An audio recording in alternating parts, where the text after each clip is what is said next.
everyone, I am Jasmine Mabry, and today I am going to be doing my demonstration speech on how to crochet.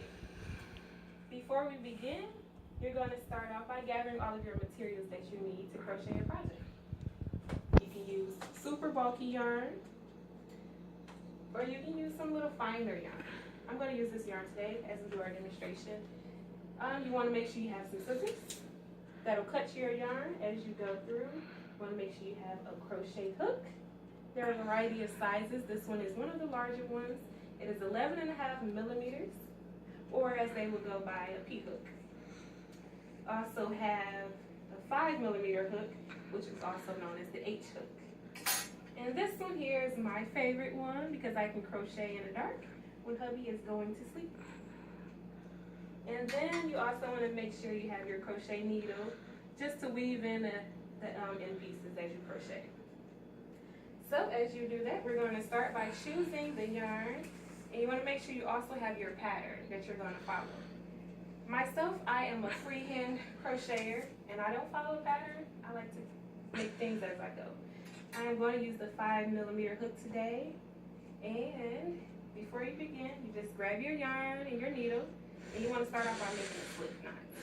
You make a slip knot by taking the yarn, loop over, let it fall, reach through the loop you just created, and pull up a loop. Once you make your slip knot, you get your needle and stick it through. And you want to pull it tight, but not too tight. That way you can maneuver it back and forth as you crochet. Once you have your slip knot on your needle and your yarn there nice and snug, you want to take your hand that you're comfortable with to hold your thread as your tension hand. And this is how I hold mine. Just grab it, put it between my index and my middle finger, and the rest I hold with the remaining fingers. So now that I have my needle and my thread and I can maneuver it up and down, I'm comfortable with it. It's not too tight, not too loose. I'm going to start by making my first stitch. This stitch is going to create the foundation of my work that I am crocheting. So as I begin, I am going to yarn over from front to back and pull through that loop, the slip knot that I first created. And I'm going to show you that again. So you yarn over from front to back, and you are going to pull up a loop. Once you do that, I had just created 2 slip stitches. That's what they call them, and it's your foundation chain. So you will go just to create your designated length that you're going to go, or you can follow the pattern that you're going to create. So some patterns will have like 50 stitches or 52 stitches, depending on what stitch you're going to use. So once I begin with my foundation chain, today I'm just going to do 11 stitches for it. So I already have 2, so 3, 4, 5, 6, 7, 8, 9. I said 10. I'm going to do one more just for my turning chain. And then once you have all of your foundation chain across, it's going to look like this. Nice little row, look like a braided column. So once you do that, you're going to follow the pattern that you are using. Since there are a variety of stitches that you're going to use, you have the single crochet, you have a half double crochet, and you have a double crochet. There are more, but those are my 3 favorite, and they're the basics. Today I am going to use the half double crochet stitch because it's not too big and it's not too small, and then you guys will get a hang of it. So as I start with my half double crochet, remember my foundation chain, I made 10 plus 1, that's going to be my turning chain. So we're going to do the same thing as we started first. We're going to yarn over, and then you're going to kind of twist your needle to reach inside. You're not going to go into your 11th chain, but you're going to go to the 10th chain that you have there, which is the second one from the hook. Once you poke it through, you still have your yarn here. You're going to yarn over, pull through that 1 loop. Now you have 3 loops on your hook. And then to finish it off and complete your half double crochet, you're going to do the same thing. Yarn over and pull through all 3. And that is your half double crochet.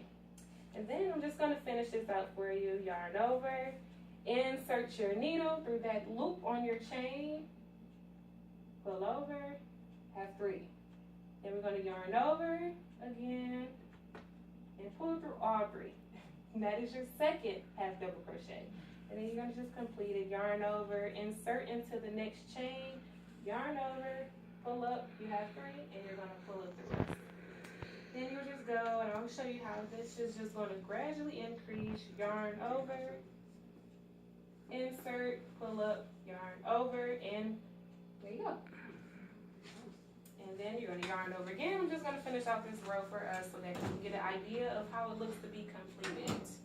Yarn over, insert, pull up that loop, and you have 3, and remove those 3. Now you have 1. Yarn over, insert, pull up that loop, yarn over again, and pull up the next loop. Do it again, and then we're gonna finish it out. All right, so I had just completed our first set of 10 stitches, half double crochet stitches. 1, 2, 3, 4, 5, 6, 7, 8, 9, and 10. It is very important that you keep count of how many stitches you have on, that you have created, because as you go, sometimes you might lose count and your work may start to decrease, or sometimes you may increase by accident. So it's really important to keep your math in check. And then if you're gonna flip over your work, you're gonna continue to the next row. Depending on what stitch you are using, you're gonna chain 1 as your turning chain. And this is just gonna help keep everything even. You will do the same steps, yarn over, insert, pull up that loop, yarn over again, and pull through all the rest of them. You continue that all the way across your set of stitches that you have. So once you have done that, you will continue to do that same stitch and follow the pattern that you have until you reach your designated length or width that your pattern says. You do want to make sure that you follow, if you are following a pattern, you want to follow it as good as possible, because you know your work won't come out to be the same length or width, or you may be like, why is my pattern different? Because you didn't follow it how it's supposed to be followed. So once you do that, everything is complete, and you would, let me pull this one off, everything will be complete. And then you can end your work. Once you have your designated length, this is mine for today. So if you're going to end your work, you have everything on your hook still. I didn't chain that 1 yet, but I'm going to do it again to end my work. So I'm going to pull it through, make it a nice length between 2 to 3 inches. You can remove your needle, grab your handy dandy scissors, and you're going to snip your yarn. And that is going to create a knot so that you can't pull your work through. It's going to keep it all sturdy. And then the way that you would weave in that piece is you would grab your handy dandy needle, and you're going to insert the yarn. I think this one has a hole. And then you would weave it through it, just to finish off your work and give it a nice finishing touch. And this one is not going to be like perfect, but we're going to get it. And then once you have it in there, you just trim off the excess. And then you'll do the same for this one.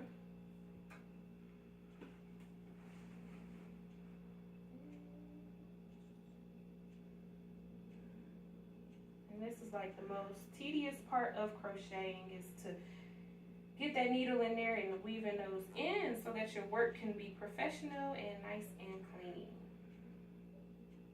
You see that, guys? You just weave it in and put it through.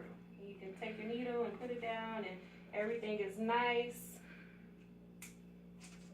And now you have the row you just created. And I'm going to pass this around so that you can take a look at those stitches. That's the half double crochet stitch. And I'm just going to tell you a little bit about the different things that you can make with crochet.